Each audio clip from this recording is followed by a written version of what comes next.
Olá, combatentes do canal da Guerra. O nosso vídeo de hoje se refere, né, a uma série de declarações que um general israelense deu ao jornal Haaretz.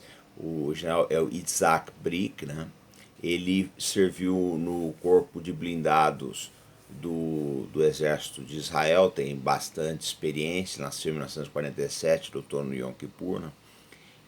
E ele deu uma declaração assim, no mínimo polêmica, né? Vou deixar o link aqui depois para quem quiser dar uma olhada. Ele falou, olha, não confie no exército de Israel, né? Nem nas declarações do pessoal que está falando que é a solução para os túneis, porque não existe. Bom, nós já falamos aqui diversas vezes no canal da Guerra que não há solução para esses túneis. A gente consultou e nós consultamos, fizemos a consulta de vários especialistas internacionais, aí, de vários sites especializados. Todo mundo está falando a mesma coisa, não tem solução para isso. Tá? Eu não vi até hoje a historiografia militar, ela não registra sucesso de combate contra, né, tropas que estão colocadas em túneis, porque você não pode entrar lá, você não tem como entrar para combater, não dá para combater. Os americanos, por exemplo, quando eles faziam as incursões aos túneis vietnamitas, eles iam até certo ponto, implodiam o túnel ou faziam uma captura de material aí para inteligência, mas nunca conseguiram destruir completamente a estrutura de túneis do Vietcong, nem a estrutura de túneis da Al-Qaeda e do Talibã aí em Tora Bora, no Afeganistão. Então, não tem solução militar para isso. Essas fantasias aí de encher de água, de robozinho, blá blá blá, é tudo lorota, isso é para enganar quem não conhece, tá? Isso é para ganhar tempo, é para dar alguma esperança para o pessoal, porque na prática não tem solução para isso. Qualquer especialista honesto vai te dizer a mesma coisa. O problema todo, né, essa declaração do Brick foi um balde de água fria aí para muita gente em Israel e no resto do mundo, né? Aquele pessoal que não pensa muito em como as coisas funcionam.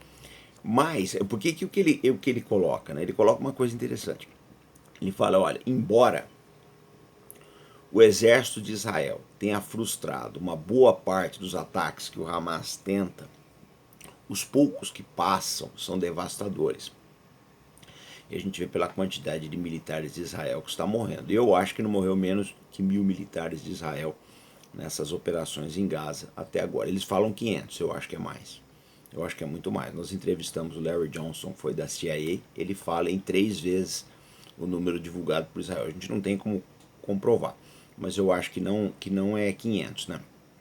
Outra coisa que o Brick fala também é que a reconstrução, o Hamas vai conseguir se reconstruir. Não adianta Israel ter essa ilusão de que eles vão conseguir acabar aí com o Hamas. Então o Hamas vai acabar se construindo mais cedo ou mais tarde. Ele calculou também que essa guerra em Gaza dure muitos anos. Bom, nós entrevistamos ontem o general Agostinho Costa, né, o general português da OTAN, e eu considero o Agostinho um dos melhores especialistas da Europa. Ele falou uma coisa que é verdade. Eu perguntei para ele, foi general, porque eu tenho dúvidas a respeito disso.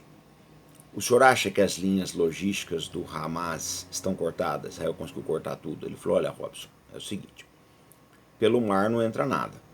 Gaza está cercada ao norte e a leste por Israel. O mar é oeste, né? Ao norte, Israel cercou Gaza.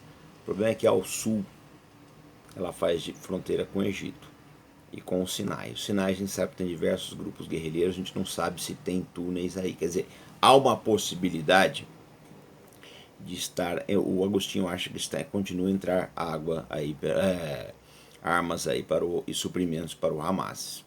Eu acho o seguinte, né? Isso é complicado. Se isso for verdade mesmo, se ele estiver certo na análise dele, a gente não sabe quanto tempo isso vai durar, porque eu já falei aqui diversas vezes que o ponto fraco do Hamas era a sua estrutura logística. Então, o que acontece? A gente, somado tudo isso, mais os pontos que eu vou apresentar para vocês agora, vocês vão ver que o quadro para Israel é muito ruim. Por exemplo, se calcula que essa guerra vai custar mais de 50 bilhões de dólares para Israel. É muito dinheiro. É muito dinheiro para um país pequeno como Israel. Outra coisa, no norte do país, vítimas do ataque do Hezbollah já foram desalojados entre 500 e 800 mil israelenses. Isso aí é mais, se for isso mesmo, 880 mil, como a mídia indiana está falando, é mais que 10% da população israelense do país. Né? Um país que tem mais de 10% da sua população desalojada já são números da Ucrânia. Tá? Então, para 3 meses de guerra, é muito complicado. Então, vai ser um negócio dantesco. O que está acontecendo com Israel é simplesmente uma coisa dantesca. A agricultura começa a parar. Por quê? Porque uma boa parte da força agrícola do país era de palestinos e gente da Ásia. Os palestinos não entram mais, o pessoal da Ásia foi embora. Israel tinha esperança de exportar os carros de combate Merkava 2 e 3 para países da Europa que tiveram seus estoques esgotados em virtude do fornecimento de carros de combate para a Ucrânia. Já não vai mais poder exportar esses Merkavas porque ele vai precisar de tudo que ele tiver. Israel vai precisar de... a indústria de defesa de Israel vai sofrer muito nos próximos anos. Por quê?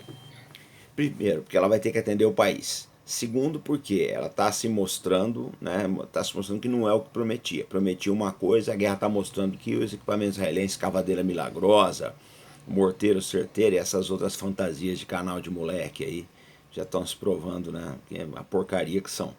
E outra que haverá embargos também, eu não tenho dúvida disso. Cada vez que um país for comprar armas de Israel, haverá protestos nas ruas, inclusive aqui no Brasil. É bem provável que isso aconteça, a gente tem que ficar de olho nisso. Então, gente, o que está acontecendo? É uma tragédia completa para Israel. Não se sabe como eles vão lidar com isso. Uma parte da liderança militar israelense está bastante apreensiva, porque eles não estão vendo resultados, está morrendo muita gente e não aparece resultado militar. A história que Israel fala que está controlando pedaço tal, pedaço não tal, eu não acredito nisso.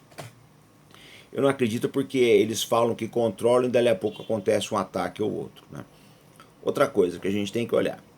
Muita gente ficou frustrada pela declaração do Nasrallah com relação ao Hezbollah, né? Que eles achavam que ele ia declarar guerra para Israel. Ele não declarou, mas na prática o que ele está fazendo é uma guerra com Israel.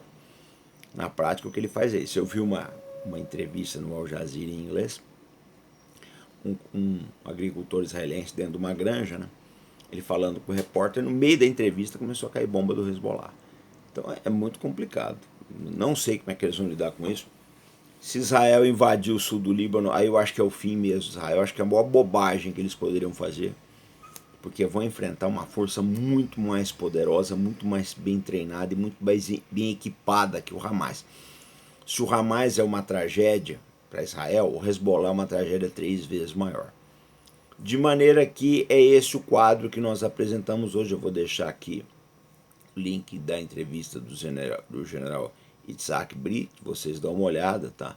Fazem aí a apreciação de vocês. Mas nós temos que lembrar, o ano está acabando, falta um dia, né? E dia 7 de janeiro agora se completa 3 meses de guerra em Israel, sem nenhum resultado palpável.